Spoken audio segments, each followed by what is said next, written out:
On vous avait mis au courant pour les visites d'Alice chez Monsieur Drapeau. Moi, ouais.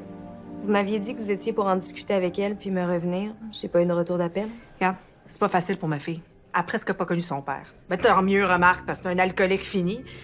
Mais disons que j'ai compris qu'elle avait besoin de présence masculine, là. Elle trouvait ça chez Drapeau. Votre fille, seule ou avec l'aide de son amie Fanny, Ah, pas qu'une petite hypocrite, celle-là. ont menacé de dévoiler une ou des agressions sexuelles si François-Charles Drapeau refusait de leur verser 5 000 $. Donc, comme je vous disais au téléphone, on l'a arrêté pour Pour méfait. méfait public, vous me l'avez dit, ça. Là, l'avez-vous mise au courant de ses droits? Évidemment. Parfait. On va se voir en cours. J'espère que vous allez être bien préparés. Parce que je vais peut-être y laisser tout ce que j'ai, mais je vais m'assurer que ma fille soit représentée par le meilleur des avocats. Vous pensez qu'il a pu agresser votre fille? Je sais pas, j'étais pas là, mais il y a clairement quelque chose qui fonctionnait pas avec lui.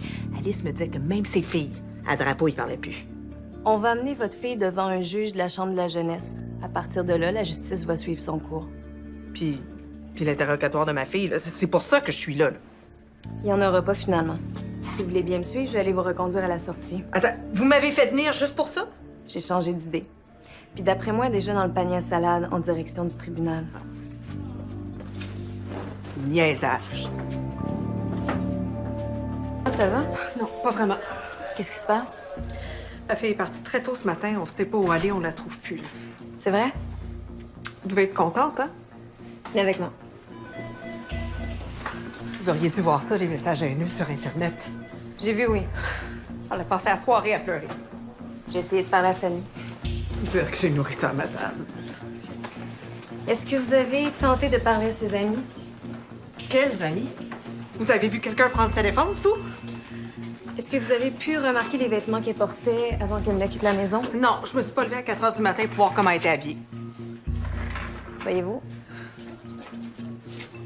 On va envoyer sa photo au patrouilleur du SPGM. Là, je vous jure que s'il arrive quelque chose à ma fille, je vais vous en tenir responsable. Là, Madame Benoît, on va arrêter de penser à moi puis de penser à vous. On va penser au bien-être d'Alice, si ça vous dérange pas. C'est quand même vous qui l'avez arrêtée. OK. Votre fille, là, on l'a arrêtée parce qu'elle a posé un acte criminel. Habituellement, quand quelqu'un transgresse la loi, c'est ça qu'on fait. On les arrête. Est-ce que vous avez un problème avec ça? Ça va, De Stéphane? quoi il se mêle, lui? Non, je me mêle de mes affaires. Votre fille est impliquée dans une affaire de l'heure d'ado, puis ça donne que c'est de mes affaires parce que je travaillais sur cette enquête-là.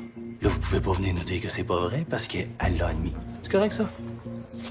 Vous êtes pas obligé de me parler de cette façon-là, là. Je suis resté poli. Vous êtes pas obligé de nous aimer, mais vous allez pas venir nous insulter dans nos bureaux. Regardez, si ça fait pas votre affaire, là, la porte est juste là, moi, je vais aller vous reconduire, y a pas de problème. Excuse-moi, Stéphane. Daniel veut te voir à son bureau. Ça m'a fait plaisir.